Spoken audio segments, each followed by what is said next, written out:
Tonight on a KLFY special report, we look at the diverse lives of people in Acadiana. Right now, a KLFY special presentation honoring Black history. Hello, Acadiana, and good evening. I'm Danielle Duncan.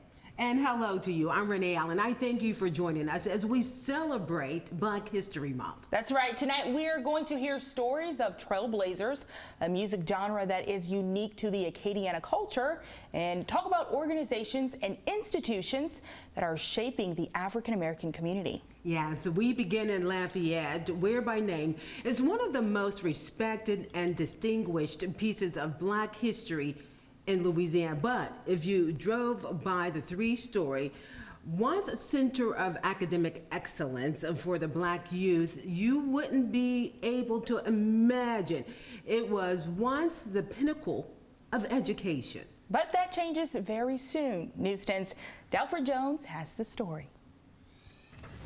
In the mid-1900s, young men and women from around the country filled the halls of Holy Rosary Institute. Its classrooms were once thriving environments for who are now some of the most esteemed individuals in Lafayette Parish. But 30 years since its closure, a lot of the physical beauty has not stood the test of time. It's heart-wrenching because this school means and meant a lot to a lot of people. Even in its current condition, Taylor remembers a time when memories that have lasted a lifetime were made in this building. The memories are unbelievable. This school saved a lot of lives because a lot of the people that came here were taken out of their environment because it was so detrimental and dangerous, and it saved their lives, and not only that, educated them. Restoring that history is in the works. After years of efforts behind the scenes, Dustin Cravens, president of the Holy Rosary Redevelopment Board, says get ready to start seeing some dirt move at 421 Carmel Drive. A lot of machinery moving around here over the next few months as we finally start the necessary work of stabilizing and securing the three-story historic building behind me. Kirby Pico is a local architect who's volunteering his time and resources to restore Holy Rosary. We've developed plans where we're going to put a metal frame around the building and a metal roof on the building to stabilize the exterior walls so that we can start the interior demolition work, and that we'll receive bids later this month. Pico says once the bids are approved, it should take about 3 months to get the metal support structure built. After the building is demolished, the interior of the building, we'll pour a concrete slab on the first floor and then build a second floor, third floor on the roof. That's probably, I would say, towards the end of this year, you'll see this building stabilized and ready to be put in use again. When the final project is complete, expect to see a historical and educational component, recreation and business center, and a splash pad. Photos of the master plan can be found on our website. During the month of February, we reflect on great leaders like Dr. Martin Luther King Jr. and so many others, a local organization, the 100 Black Men of Greater Lafayette, working to shape the future leaders of tomorrow. News 10's Rodriguez Taylor shares how these men are making a difference every day in many lives through mentorship. Having a mentor can make a huge difference in a person's life, someone to inspire and encourage you to be the best you can be. That is what 100 Black Men of Greater Lafayette is about, mentoring the next generation. And we mentor youth, particularly in disadvantaged neighborhoods or areas, and throughout the whole community, actually. 100 Black Men of Greater Lafayette is a local chapter of the 100 Black Men of America. Alton Trahan, the president, said their local chapter was founded in 2009. We felt there was a need for mentoring, number one, and the work of the 100, which also falls into education, health and wellness, and economic empowerment. Working on those four pillars give us an opportunity to impact young kids' lives as well as their families. Melvin Caesar, who was the first president of the organization, reflects on the early years and says it took a lot of work to get started. We're here to work. We're not out there with our chest out. We just try to stay busy helping a lot of the young men to become older men. And by mentoring, as an organization, for it to thrive, we as older members sometimes have to step out of the way, let the young members run the organization, and just support. And that's what we do. With 46 members, Trahan hopes to reach hundreds of men because work is still needed in the community, and that goal might soon be near as the organization plans to build a center in the community. And right here at the corner of Pershing and Moore is where we're going to establish that foothold. And fortunately, we worked with Habitat and Republic Services to land a $200,000 grant because of the work that we do. And they believe in it. They believe in revitalization. And we know that we're going to make a huge impact in this community and beyond. Every aspect in the community, no matter where you work, whatever field or industry you're in, you know, you can mentor a kid. And that's the 100's plight, particularly in 2024 and throughout the month of February, is to encourage individuals to be mentors. The organization is welcoming new members. If you would like to join to make a difference in a young person's life, you can find the information on our website. In Lafayette, Rodrika Taylor, KLFY News 10. They were the first African-American police officers in the city of Opelousas. We hear their stories coming up after the break. Next, just a sound that is unique to Southwest Louisiana. We hear how the Frank family has evolved with Zydeco music and how they're continuing its culture.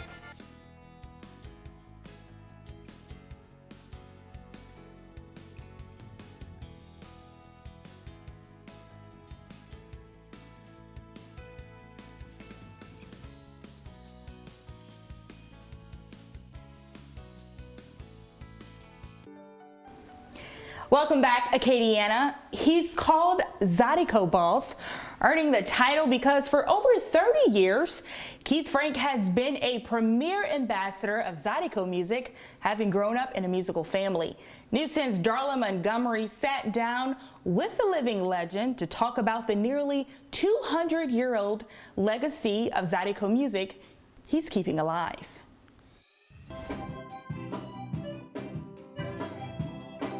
Zydeco's been in my family as long as I can remember. Creole music has been in the family. We trace the roots back to 1836. That's nearly 200 years of history, including his father's band, the Preston Frank Swallow Band, established in 1977. But his musical roots go back farther to include his great-grandfather and great-great-grandfather, who shared the era with the likes of past Zydeco kings like Amedee Ordwin and Dennis McGee. Some member of the Frank family has always been either connected to it or, giving dances or something, always been connected to the culture in some sort of way. Keith describes himself as a self-taught musician who initially ran from his calling until he couldn't run anymore. No formal training, played by ear. Started playing drums with my dad at 3 years old.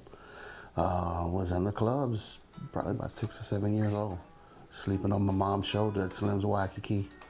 Kind of had to be there. He describes Zydeco music as a great cultural conduit. Zydeco is the music of the black French-speaking Creole people of Southwest Louisiana, is the best way to put it. It's a gumbo of many different things that we've come up with, jure, gospel, jazz, blues, now, hip-hop, rap, folk music. So it's a big gumbo with a lot of different, parts in it. And those parts include the unique instruments used to create the distinct sound of Zydeco. Well, nowadays, your instrumentation will be accordion, guitars, bass guitar, drums, and scrubboard.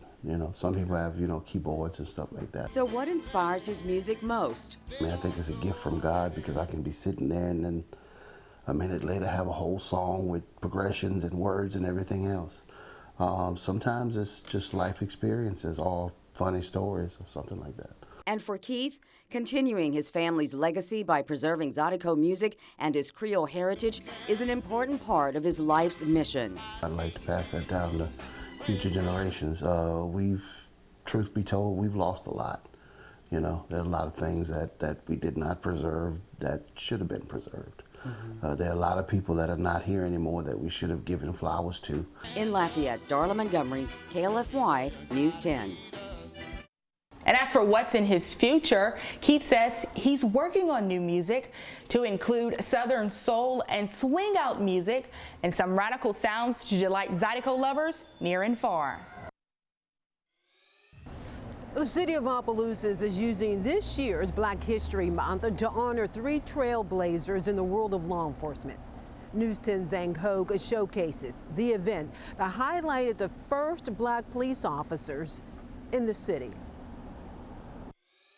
In Opelousas, the team at the Opelousas Museum and Interpretive Center honor the memory and legacy of the first black police officers to take the oath to protect and serve the city. Residents of Opelousas and family members gather to remember the lives of officers Bernard Lewis, Philip Stelly, and Julius Guillory, who dedicated their lives to protecting the citizens of Opelousas, while also breaking down barriers in a time of racial segregation. Them being first black police officers is a small portion of what they left on as far as impact on this city, on the people of this city, on people who've been in this city, who've left this city. While today's police officers reflect on the lives of Lewis, Stelly, and Guillory and remember their contributions to the department, family members such as Lewis's grandson, Bernard Lewis III, remember the man behind the badge that inspired him to work hard and make a difference in his time, just like his grandfather. I've heard a lot of stories about my grandfather from being a young man to the age I am now. I'm still hearing stories.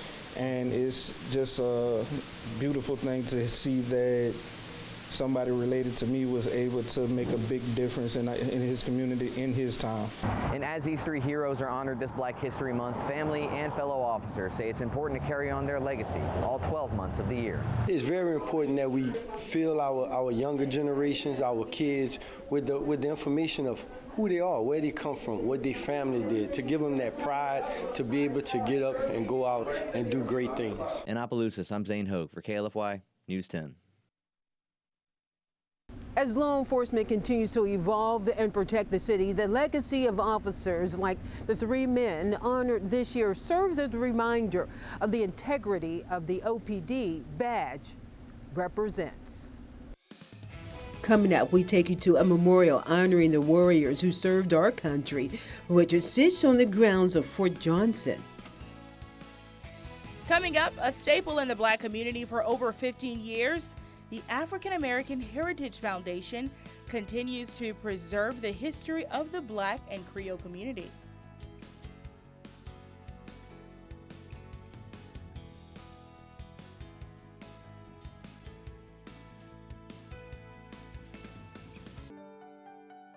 Now we take you to Vernon Parish, where a ceremony at the Joint Readiness Training Center in Fort Johnson honored its warriors with the unveiling of its new memorial. News 10's Jasmine Dean attended the unveiling on January 11th. Remembering Sergeant William Henry Johnson and continuing to honor his legacy here at Fort Johnson, an unveiling ceremony of a Warriors Memorial allowed soldiers and citizens to learn more about his history and legacy of one of the bravest African American soldiers in U.S. history.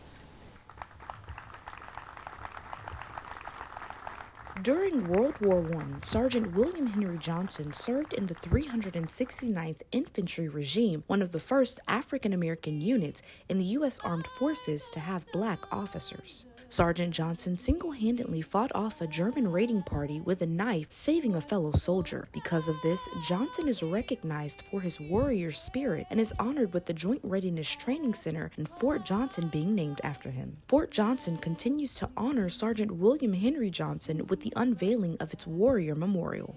It's an honor to stand before you today and speak about an American hero whose bravery and selflessness continue to inspire us. A story filled with bravery, Brigadier General David Gardner shares how Sergeant Johnson's sacrifice inspires and embodies the warrior spirit.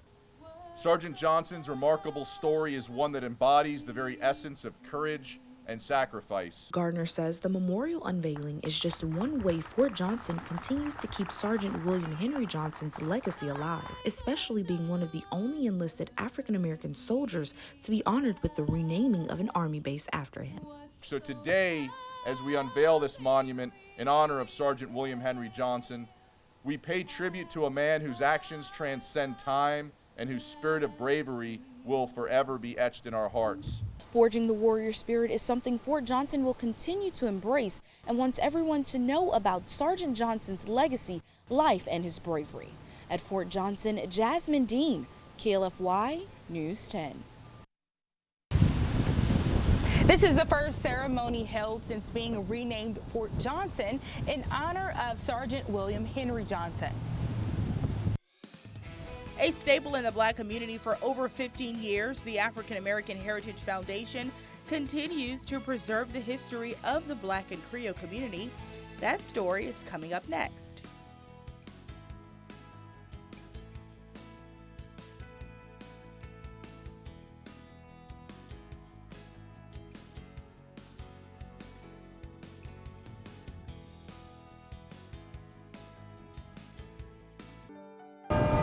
Year after year, the African American Heritage Foundation hosts a number of events to celebrate Black history. News 10's Kai Price spoke to board members about what the organization does for the community.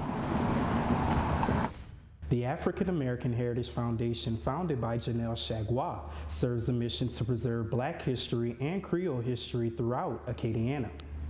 With many events hosted by the foundation, such as the Gala, the African American Heritage Foundation Parade, and Senior Appreciation Day, the organization says it's their mission to express Black culture with everyone. Maisha Chagua, daughter of Janelle Chagua, says her mom began the foundation as a way to bring the community together. A long time ago, my mom started these events in the community. The first one was the senior citizen event, where she started off with, I think, 7 people, took them to, 7 seniors, took them to lunch. 15 years we've been a true organization, a true foundation, and that's how we started, and here we are. Chagua says with Black History Month here, it is important to capture their journey so that kids that come behind them can witness the evolution firsthand. It's very important to document stuff. We have an opportunity with all the media and all the stuff to document all the history. And so in the future, our kids can look back and see how things develop, how things have grown, how things have changed. And I think that's a very exciting thing to do for our kids so they can learn our history. John James, a board member, says one of the purposes of the foundation is to ensure that Black history that's often overlooked in schools is taught to those who are not familiar with it. Everything we do is for our community. We're a nonprofit organization. The members come together. This is straight up, people with good hearts working to do things for our community, fill a gap that's very much needed because our history is not in the school system. James says they hope to welcome younger members to continue to cultivate growth and nourish the needs of the community. It would be great to see a lot more younger members coming in to join us. You hear a lot now. There's a miscommunication between the elders and the younger people. If they get them in at the table with us, we can continue to grow and continue to feed the community what they need. To continue Janelle Chagua's legacy, the foundation says plans are in the works to develop an African American History Museum. In Lafayette, Kai Price, KLFY, News 10. Before we leave you, we want to tell you about the African American Heritage Parade happening later this month in Lafayette. This year marks 20 years of honoring our legacy and inspiring our future. Chancellor John Pierre from Southern University Law Center has been named the parade marshal. The parade rolls at 2 p.m. on Sunday, February 25th, down Willow Street in Lafayette. The gala will be held on Friday, February 24th at the Downtown Convention Center. So many amazing stories from right here in Acadiana. Thanks for joining News 10 as we honor Black history. If you would like to view any of the stories you've seen in this broadcast, go on. Head to our website. That's KLFY.com. Acadiana. Have a good evening.